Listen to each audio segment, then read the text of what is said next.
and have been working on. But when you have so much rampant fraud in a program that 42 million Americans participate in, now big good piece of news that I hope is written about, since you became president, about 800,000 of those 42 million have moved off of food stamps, which is hopefully the plan with better jobs, higher wages, etc. But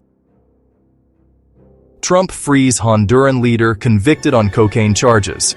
Trump pardons former Honduran President Juan Orlando Hernández, after Roger Stone says he gave Trump letter from Hernández. Trump, who has cast himself as a relentless foe of illegal drugs, pardoned former Honduran President Juan Orlando Hernández, freeing him from a 45-year sentence for conspiring to import tons of cocaine into the United States. I feel very good about it. He asserted without evidence that Hernández had been the victim of a witch hunt by the administration of his Democratic predecessor, Joe Biden. It's who you know in the Trump world that gets you ahead and out of jail. This is not an action by a president trying to keep America safe from narcotics, Durbin said. It is a strange understanding of his power that he would use this and not penalize those responsible for the narcotics coming into the United States.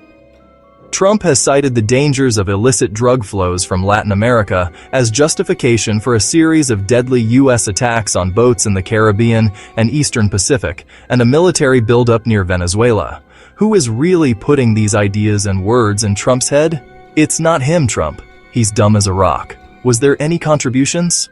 During the Biden administration, the U.S. Justice Department asserted that Hernández, who was president from 2014 to 2022, had run Honduras as a narco state, abusing his power by accepting millions of dollars in bribes from traffickers to protect their U.S.-bound cocaine shipments and to fuel his rise in Honduran politics.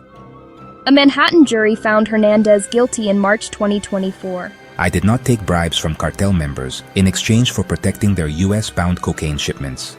I was an ardent opponent of drug trafficking during my tenure, and our administration cooperated with the United States militarily. The Justice Department said Hernández had been at the center of one of the largest and most violent drug trafficking conspiracies in the world, and used his authority to facilitate the importation of more than 400 tons of cocaine into the U.S. Is Trump the anti-drug president? Looks like Hernández was shipping drugs to the USA during Trump's first term. It's not just a matter of reputation or credibility. Pardoning Juan Orlando is directly damaging to the United States' national interests, said the Council on Foreign Relations think tank. Fact.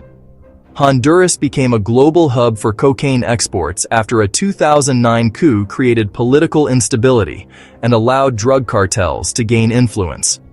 The poverty-stricken country of around 11 million became one of the most violent places on earth as rival groups fought to control trafficking routes.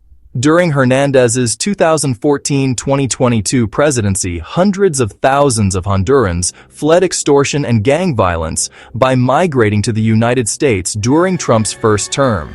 They testified against me because I helped extradite them from Honduras to the United States. This was a political persecution by drug traffickers and politicians. Most Hondurans who fled Hernández's gang violence era entered under these presidents. Obama, 2014 to 2016, 20,026. Trump, 2017-20 to 20, 260, 706. Do you remember the border wall? In prison, Hernández wrote a letter to Trump in which he called himself a political target of the Biden administration, comparing himself to the current U.S. president who faced multiple prosecutions during Biden's presidency and claimed the charges were politically motivated. In other words, he sucked up to Trump, and all Hernández had to do was blame Biden and boom, pardon. Hernández's attorney, Renato Stabile, told Reuters the case against Hernández was built on the flimsy testimony of people who chopped people's heads off, people who chopped off body parts. I think the story here is that President Hernández was quite in line with President Trump's agenda, and I think President Trump realized that. And he also realized that this was a wrongful prosecution, and he didn't like what he saw. Stabile said Hernández was still in the U.S., and it was not safe for him to return to Honduras, citing the risk of possible assassination by cartel members. Trump has wielded his pardon power in ways no modern president has. After issuing 70 pardons in the first 10 months of his second term, he is on track to greatly surpass the number of pardons issued by his 21st-century predecessors.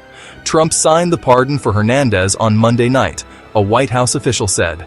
The Federal Bureau of Prisons released him from prison in Hazleton, West Virginia, on Monday. On the show, Roger Stone said Hernández's wife, Ana Garcia de Hernández, said Stone's advocacy for her husband had made a huge difference in the president's decision. The White House official said Trump had not seen the letter before announcing his intent to pardon Hernández on Friday. Stone did not respond to requests for comment. Subscribe.